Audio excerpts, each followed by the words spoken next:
And we now stand ready to answer any questions that you might have. Just a couple of housekeeping things.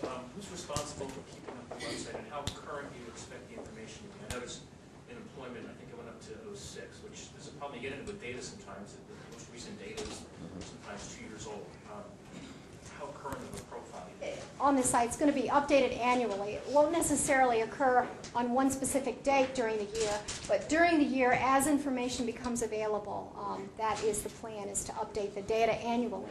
Now, some of the information that you see referencing programs, we're always interested in learning about programs that we can add to the site that will supplement. Just to follow up, the data is updated annually, but not like on one day every year, it's ongoing. Right. Is there a quick what's new page or link so that we can very quickly say, here's a list of everything that's just been added recently? Yeah.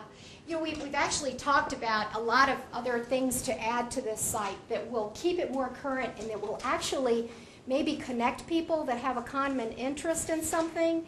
And so we'd like to maybe involve you somewhat, Brian, in helping us to do some of that. But you make a good point. We try to capture measuring up in Hampton Roads, at least with a statement, and then maybe a link to something like that that will provide more update, more current information that will help. Careful how you ask questions, Brian. Yeah. Yeah. If Hampton Roads is the first area, specific region you're doing this for in Virginia, does that mean that part of the idea would be to roll this out for other regions if it goes well? Yes, absolutely. Very deceptive. And so you have to go down to the region, and the hope is that through this mechanism, you can motivate each region to identify their strategic priorities and to go after them. Without this platform, you can't get anything done. You've got to have a database to move off of. Without comparative trended data, and without the ability to go to root causes, so you drill down beyond the headline to something that matters and can move the meter, you can't get there. It's just another study that goes on a shelf and nothing will change. So we're quite hopeful that this will empower a great deal of change in the community. I'll just add to what Debbie said about the statewide averages can be deceiving. You know, we're fifth in the nation in per capita income in Virginia, but there's wide disparities. We have really good educational outcomes in Virginia, but we have some of the widest disparities in college attainment rates, jurisdiction to jurisdiction in the United States. One of the things that the council has done that has really been interesting is every year they take to the legislature a little packet on Virginia reforms, but they also give them information particularly tailored to their legislative district or the communities they represent. That's one of the most read pieces of paper that's given to legislators during the whole session. People get that and they're really into it. And so on Virginia reforms, we enable some breakdowns by region, but it's much better if the regions can have their own tools where they not only identify data, but then start to pick the key goals. Like so Hampton Roads Reforms is pick 3. It's kind of community consensus, and then give it extra information about those areas. Talk about how this is going to affect recruiting businesses to Hampton Roads. I mean, the idea is to trot this all out, be very transparent with the good, the middle, the bad. A CEO is going to see maybe good things about one area, but maybe we'll see an arrow going down on something else and say, well, what's up with that? I mean, does that affect your pitch? Does that affect how you kind of approach businesses that are coming in? Do you have to be maybe more proactive in addressing problems? Yeah. Well, this is a tool that is not used in most other localities. So we have, I think, a leg up in our efforts to manage our region. But it also gives us an opportunity to say to a prospective business, we have our act together. We're working together as a region. We're looking at the indicators. We're determining what's important, and we're getting after it. One of my goals in this whole project is to bring a variety of different organizations who may be interested in early childhood development, and we hook all of our horses to one wagon, and we move that wagon.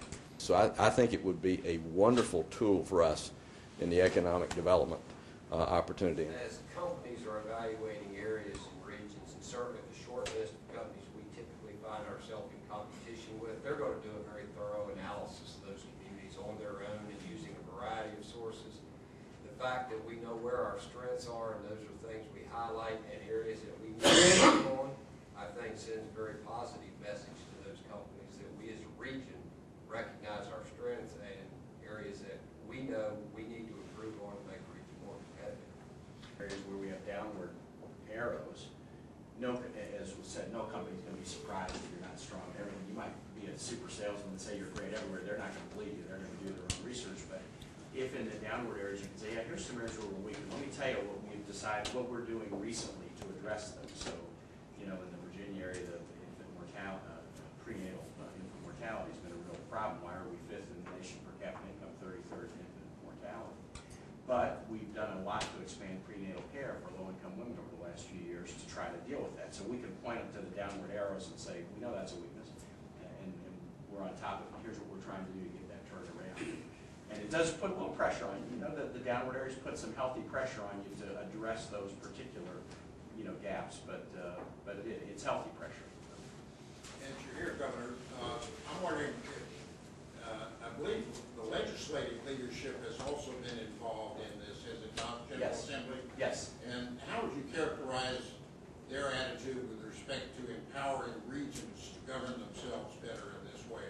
The leadership, the legislature has been very involved in the Council on Virginia's Future. There's designated legislative spots, and then other legislators who attend the council meetings, even though they're not on it, because they're real interested in this. So that's real powerful. And I think they love the tool at the state level. You know, legislators don't always really get into the implementation side of things. So I think they kind of like knowing it's there, even if they're not spending a lot of time kind of looking at it. And a few are, but most are not. But even those that aren't like that it's there. The notion of, you know, what do they think about local empowerment is kind of a mixed bag. I mean, I think sometimes the legislature likes to, you know, put mandates on localities and say you got to do all these things. And sometimes, you know, we wish you would solve these problems. And so if we're going to empower you to solve your own problems so we don't have to, sometimes they like that too. But I think this kind of a tool, nobody in the legislature would not like this. They would all say, great, you know, a tool so that we can manage well. Regardless, anywhere on the political spectrum, people want to manage as well as we can. And a tool like this, you know, has no downside and all upside in that score. As you pull together this information from disparate sources, has it occurred to you that perhaps we ought to have a more centralized data collection system that would permit us to manipulate the data so that people coming in wanting to do particular studies would have a single resource? Beneath the tool, we have a way that you can get to data at a granular level. I will tell you, until we got into this initiative, we had no idea how politically charged gathering data is. In each one of these areas, people have very strong feelings about what database they prefer. And so, while it may seem like a simple solution, we've worked very hard to build a consensus on, so you can get, and we can help you manipulate what we have. But you will always find, whatever question you're looking for, there's more data out there than we have. So I think the short answer is we have a core database that you can manipulate. Beyond that, you're going to have to add to it to really satisfy your particular question. And just one of the challenges is you have to find a database that each indicator is very accurate. You have to find a database that is regularly updated, so at least an annual update. And then you also have to find a database that is, or a measuring stick that's used the same way all over the country, else you can't make the comparisons. So finding, you know, sources of data that are reliable, regularly updated, and used in terms of apples to apples comparisons everywhere, that is actually a challenging task. That's why it's taken them a year, you know, to put this together here at Hampton Roads. All right. Any other questions? Again, thank you all for being here. This is a wonderful opportunity for all of us. Now, what we need to do is ask you, and I'm sure you are more than willing to take this and spread it. It needs to go, as Missy would say, virally around Hampton Roads. Make it available to any and everybody. And if folks would like for us to come and make presentations to organizations and that sort of thing on this topic, we'd be happy to do that. And the website address is? HamptonRoadsPerforms.org. HamptonRoadsPerforms.org. Thank you.